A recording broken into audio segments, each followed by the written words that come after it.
नमस्कार दोस्तों, आप सभी का हमारे YouTube चैनल ट्रिक सबसे तेज में स्वागत है।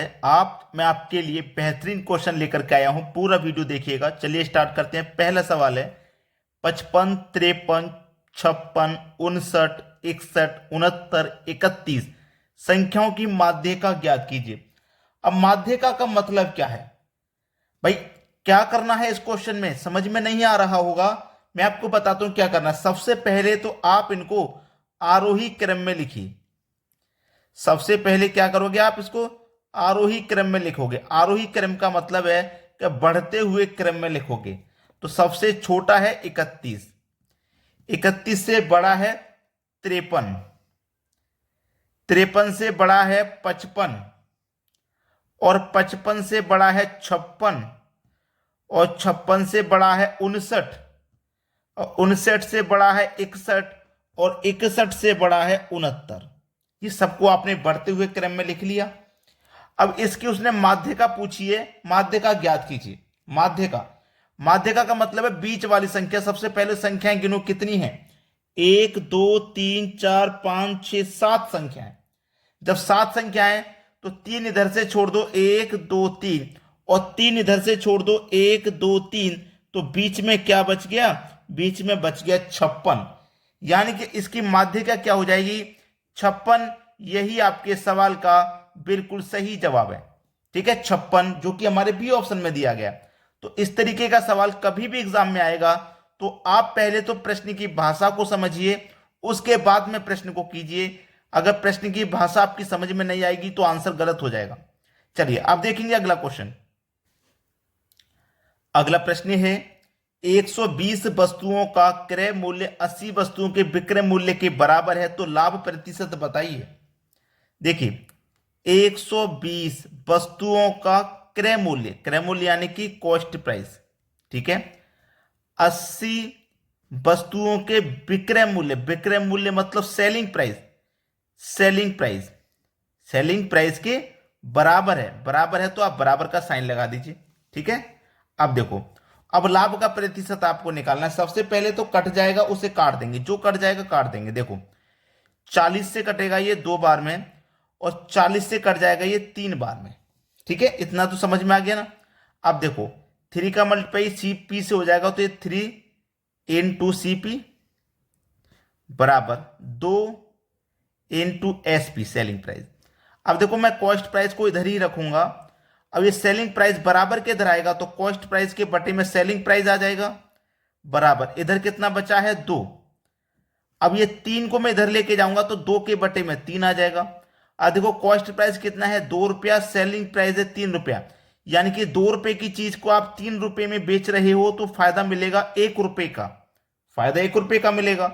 अब फायदा निकालो चाहे नुकसान, हमेशा कॉस्ट प्राइस पे निकलता है, तो कॉस्ट प्राइस आपका 2 है।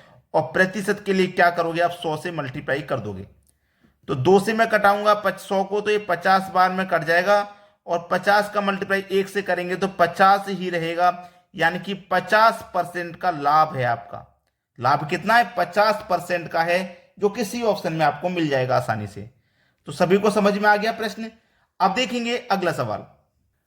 अगला प्रश्न है, दो संख्याओं का एलसीएम 210 तथा एचसीएफ 35 है। एक संख्या 105 हो तो दूसरी संख्या ज्ञात कीजिए। इसका एक फॉर्मूला होता है, वो फॉर्मूला मैं यहां पे लिखूंगा।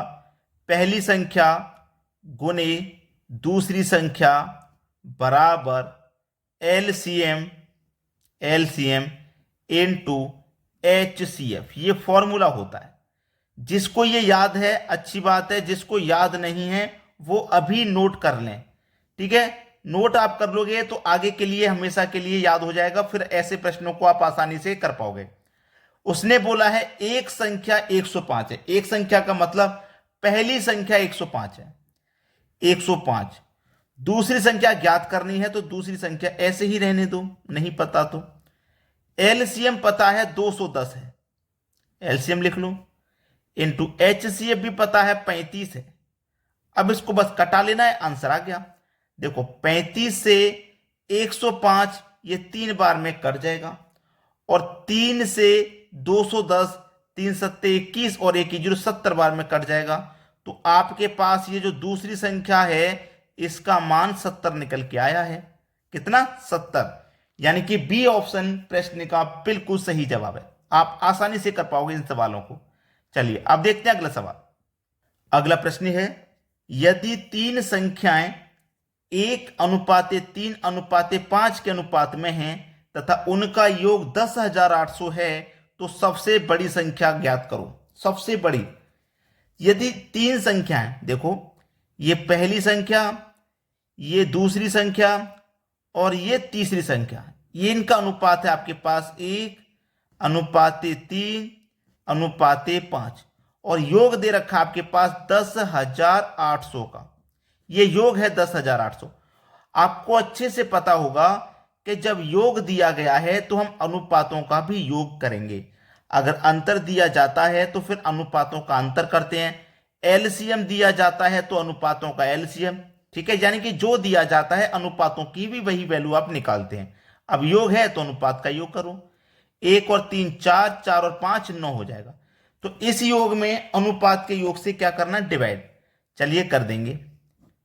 9 1 कम 9, 1 बचेगा 18, 9 दूनी का 18 और 2 0, यानी कि 1200 बार में ये कट गया। 1200 बार में कट गया। अब देखो क्या पूछा है, सबसे बड़ी संख्या, जो अनुपात में सबसे बड़ा है वही संख्या बड़ी होगी। अनुपात में सबसे बड़ा 5 है, यानी कि तीसरी संख्या बड़ी होगी। तो 12 का मल्टीप्लाई 5 से कर दो, 12 पंजे 60, 60 हो गया ना, और ये 2 0 और आ जाएंगे। यानी कि बड़ी संख्या जो है वो है 6000। सबसे बड़ी संख्या क्या है? 6000 है। हमारा सी ऑप्शन हो जाएगा बिल्कुल सही आंसर। चलिए अब देखेंगे अगला प्रश्न। अगला प्रश्न है, एक ट्रेन 10 सेकंड में एक स्थिर वस्तु को पार करती है। यदि ट्रेन की चाल 25 मीटर प्रति सेकंड है तो ट्रेन की लंबाई क्या है? देखिए सबसे अच्छी बात इस प्रश्न में यह है कि आपको जो यूनिट वैल्यू दी गई है वो सभी सेम है, यानी कि चेंज नहीं करना। समय सेकंड में है, चाल भी मीटर प्रति सेकंड में है, और जो पूछ रहा है लंबाई वो भी मीटर में है, यानी कि इसमें चेंज कुछ नहीं करना। लंबाई पूछ रहा है मतलब दूरी पूछ रहा है, तो दूरी बराबर फॉर्मूला आपको याद होना चाहिए। दूरी बराबर क्या फॉर्मूला होता है? चाल गुने समय। ठीक है, दूरी बराबर क्या होता है? चाल गुने समय, ये फॉर्मूला होता है दूरी बराबर चाल गुने समय। अब दूरी निकालनी है ना, चाल आपको पता है कि 25 की चाल है, 25 लिख देंगे। समय भी आपको पता है कितना समय है, 10 सेकंड का समय लेते हैं, 10 लिख देंगे। अब देखो 25 का मल्टीप्लाई 10 से कर देंगे तो कितना हो जाएगा? ये 250। 25 का मल्टीप्लाई हमने 10 से कर दिया तो 250, यानी कि दूरी आपकी कितनी निकल के आ गई? 250 मीटर। 250 मीटर ये आपके सवाल का बिल्कुल सही जवाब है। 250 मीटर किस ऑप्शन में है? 250 मीटर बी ऑप्शन में। तो दोस्तों अगर आपने हमारे वीडियो को लाइक नहीं किया तो लाइक कर दें, शेयर नहीं किया तो शेयर कर दें, और चैनल को तुरंत सब्सक्राइब कर लीजिए ताकि इसी तरीके के वीडियो आपको हमारे चैनल पे मिलते रहें और आपके एग्जाम की तैयारी अच्छे से हो पाए। ठीक है दोस्तों, वीडियो देखने के लिए आपका बहुत बहुत धन्यवाद।